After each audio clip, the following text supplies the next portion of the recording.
Hi, I'm Hady, and I'm here on a personal journey to find out more about a man who was called Singapore's father of charity.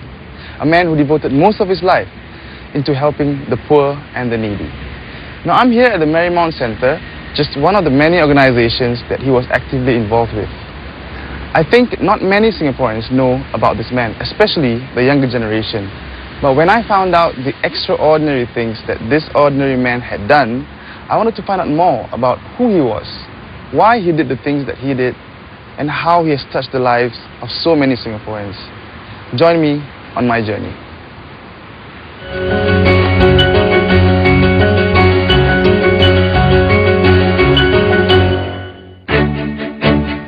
Dr. Ee Peng Liang was a man who devoted his entire adult life to charity work and to helping the less fortunate in our society. He used his training as an accountant to help set up various organizations and, very importantly, to help raise millions of dollars for charity. He served on over 30 boards and committees of various charitable organizations. He was the longest serving president of the Singapore Council of Social Service, later renamed National Council of Social Service, for 28 years, from 1964 to 1992.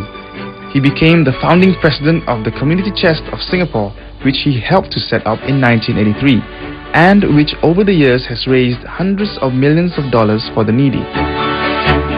For his lifetime of dedication to the community, Dr. Ee received many awards, including the Public Service Star in 1964 and the Meritorious Service Medal in 1967.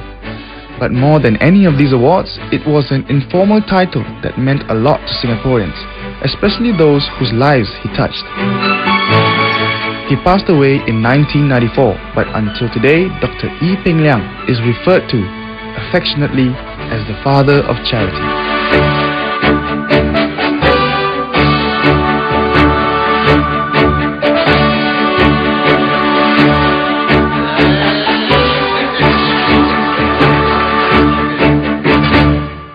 I'm going to start this journey by talking to Dr. William Tan, a man whose life has been directly influenced by Dr. Ee. Dr. William Tan is himself an inspiring public figure as a wheelchair athlete who has raised millions of dollars for the needy and the disabled.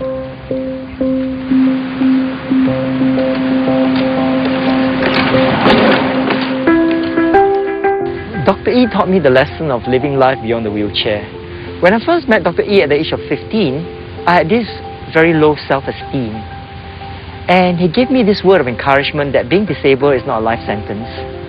I remember very strikingly, he encouraged me to maximize my talents, and not only that, to remember to give it back to the community. Can you tell me more about the charity work that you have been doing? Ever since 1987, I've been using sports to raise money for charities locally and internationally.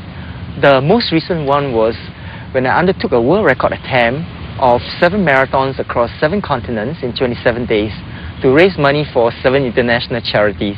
Wow, that's wonderful. Congratulations. Thank you. I told Dr. Ee specifically that the work I'm doing among the charities in the community was in some ways following his footsteps. But he jokingly said that, William, but your feet don't touch the ground. Dr. William Tan is not the only person I met whose life was deeply touched by Dr. Ee.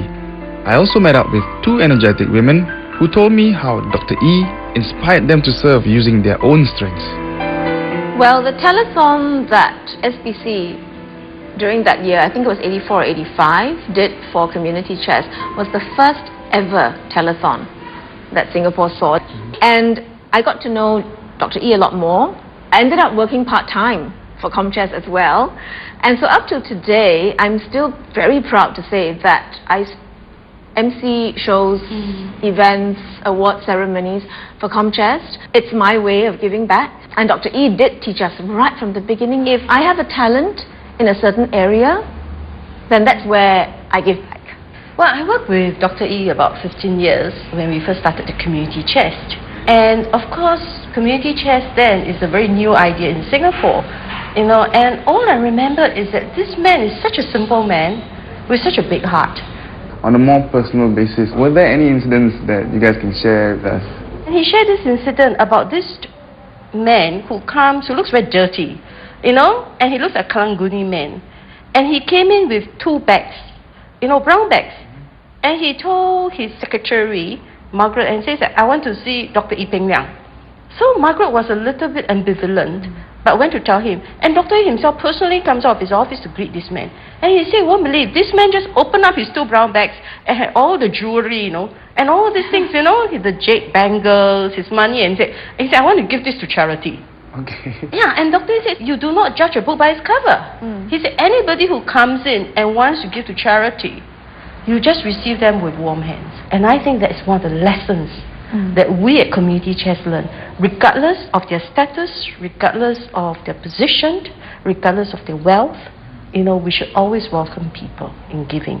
And that to me is the true spirit of giving which I learned from him.